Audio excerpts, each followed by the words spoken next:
Ellis so far? Do you think he'll be ready to go back there? He's fine. You know, the only thing that could happen is if he got another lick on him or something, but that can happen to all of them. But he's had a good day today. He's fine. And how about Marty? Marty looks good. He had some trouble yesterday, just a little stiffness, but he looked really good today. So you think they're both probable right now at this point? Oh, yeah. I think he practiced at least about 60% today. What about the Clemson offense? Obviously, they struggled a little bit, but I think they had a pretty good game the last game up there in Winston-Salem. Seems to me they've improved every week.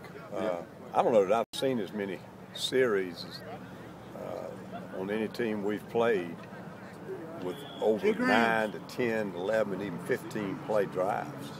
And the only thing, you know, they've had a turnover here or there or a missed field goal or something to keep them from getting the points off of it. But they've had more long drives and stayed on the field and had successful series more than a lot of people we've played. So it's just been some little things that have kind of shot themselves in the foot, but they look very good. From a coaching standpoint, has this been a standard year? I mean, you've had so much trouble on the back end, but your running has been so good. Has this just been pretty standard for you guys, or has it been more of a challenge? I don't know. I mean, you know, to me, it's just been a typical football season. Right. You know, your ups and downs with injuries, players in, players out. Some players playing better than you thought they would, some not playing as well or as consistent as they would. But so much of it is perception and hype, preseason things, expectations, and I think sometimes somebody paints a picture and everybody thinks it's going to look that way, and it's not the way it is. You know, sometimes these kids that haven't played a lot of football, you don't know that they're going to be ready to play. So just looking back over it, there's been some very, very poor performances, and there have been some that I think we've played over our head, frankly. But throughout, you know, the whole thing, I think it's been a bumpy road. And, you know, just, you know, a good year. I'm very proud of the effort, but not shocked that we had some inconsistencies. I think there's some young people out there that probably we should have expected some of them. Overall, are you making progress, or has it been as much backward as forward? I would say overall we have, because a lot of players have improved in the experience that they've gained by, you know, having to come out and play. But, you know, there have been some things that I felt like were going to be better, and you know, some of them I maybe had a little sophomore-itis or whatever, but I think that we've got to be more consistent in the future. You know, so overall, I mean, I think it's been a good year. It's just there's some things that you always have that are better than you thought, and there's some that are going to be not as good as you thought. Have you guys prepared for Ellington to play on Saturday? I think he probably will play. I don't know how much he'll play. Everything that we've heard, he tested it a little bit this week and was able to run around on it. You know, whether he can carry it 15 times, I don't know. But, you know, with Harper running the way he is, I could see them using him maybe in space and getting the ball to him some. So we're certainly prepared for him to be on the field. Looks like they get a freshman wide receiver who's had a pretty good year.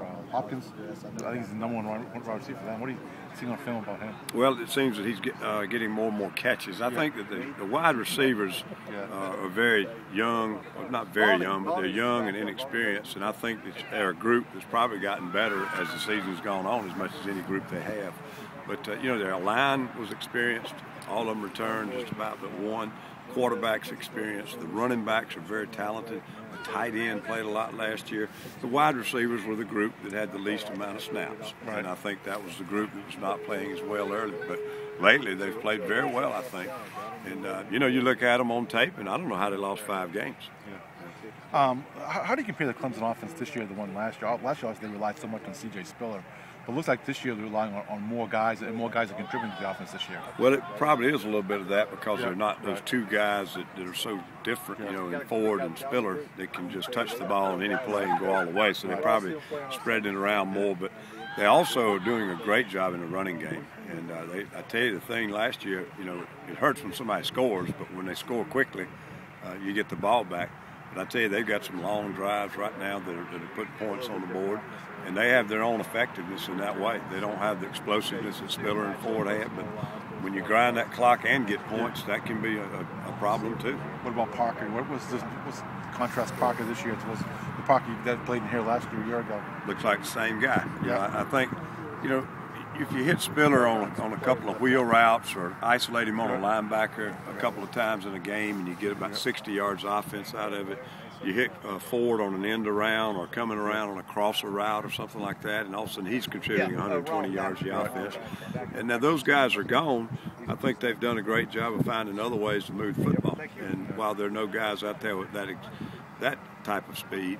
They've got some guys that can run, and Ellington's obviously very fast. Their receivers are good athletes. So I just think their balance is more in the fact that they don't have those two superstars, and they're doing a good job of mixing it up and relying on the strength that they do have. You guys have to give any passionate speeches this year, or the players pretty much are ready to go and understand the importance of this game? Well, I mean, we haven't harped on it or anything. This could be the third team in the history of the school to win 9 games. And they tell us it's been 40 years since Clemson beat them back to back. There are plenty of things they can use for motivation, to do something special. But we've had good practices. I think the biggest distraction you have is when classes are out and they're on holiday and there's a lot of dead time and idle time, and we just encourage and try to spend a lot of it in film study and focus on the game and enjoy the weekend after the game's over. You got to tell your wife or her on the radio going beat Clemson. I got to ask her what's up with that since she's a Clemson grad. Yeah, but she knows how we're paying for the kids' food. So she's done it. She's probably done a better job than anybody in the family of switching colors.